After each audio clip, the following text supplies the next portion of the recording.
pagi Bapak Ibu yang terkasih di dalam Tuhan. Jumpa lagi kita di dalam Rengkuhan Allah. Hari ini kita mau belajar dari satu bagian firman Tuhan, yaitu 1 Korintus 5 ayat yang ke-7a. Buanglah ragi yang lama itu supaya kamu menjadi adonan yang baru. Buat kita yang suka memasak, khususnya membuat kue, pasti tahu banget apa fungsi dari ragi. Ragi adalah mikroorganisme yang digunakan di dalam proses pembuatan roti terutama, sehingga roti yang dimasak bersama dengan ragi itu mengembang. Dalamnya empuk, ada rongga-rongga udara yang membuat ketika digigit juga tidak keras tapi lembut. Kalau kita lihat, ragi punya dampak positif. Bahkan beberapa makanan pun diberi secara khusus ragi supaya menambah citra rasa dan kualitas dari makanan tersebut. Misalnya tempe, juga tape. Tapi ragi yang hari ini mau kita bahas, yang disampaikan oleh Paulus di dalam 1 Korintus 5, sama sekali bukan ragi yang berkonotasi positif. Sebaliknya, ragi yang mau disampaikan oleh Paulus adalah ragi yang punya konotasi negatif, yaitu dosa. Kenapa dosa diidentikan dengan ragi oleh Paulus?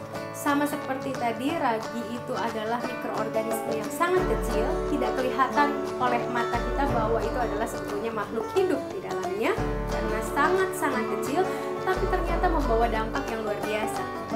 Begitu juga di dalam kehidupan kita, ada kalanya kita suka meremehkan hal-hal kecil. Kita suka melakukan dosa-dosa yang kita anggap dosa kecil.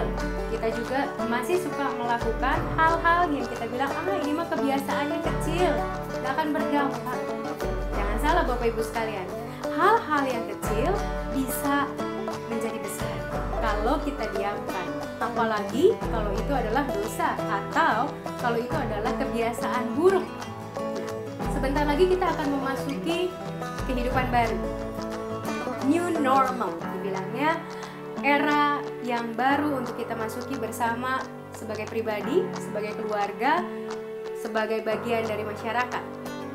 Kalau dulu mungkin kita sangat meremehkan soal mencuci tangan, sekarang kita nggak bisa lagi yang namanya meremehkan soal mencuci tangan. Kita harus mencuci tangan dengan benar.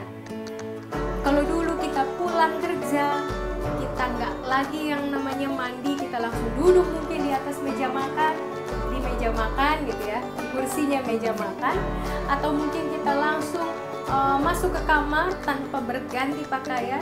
Sekarang kebiasaan itu tidak bisa lagi kita lakukan.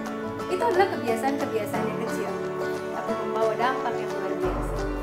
Nah, kalau kebiasaan-kebiasaan yang kecil seperti ini saja harus kita ubah di era kenormalan yang baru ini, bagaimana kebiasaan-kebiasaan lain yang tentu berkaitan tadi dengan dosa kecil. Kita menganggapnya sebagai dosa kecil, kita menganggapnya sebagai sesuatu yang tidak akan berefek dalam hidup kita, tapi ternyata lambat laun itu merusak kita dari dalam diri kita. Jadi Bapak Ibu sekalian, ketika kita mau memasuki kenormalan baru, mari kita juga memperhatikan supaya hidup kita menjadi hidup yang juga baru.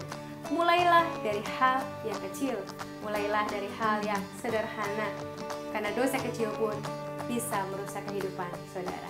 Tuhan Yesus memberkati.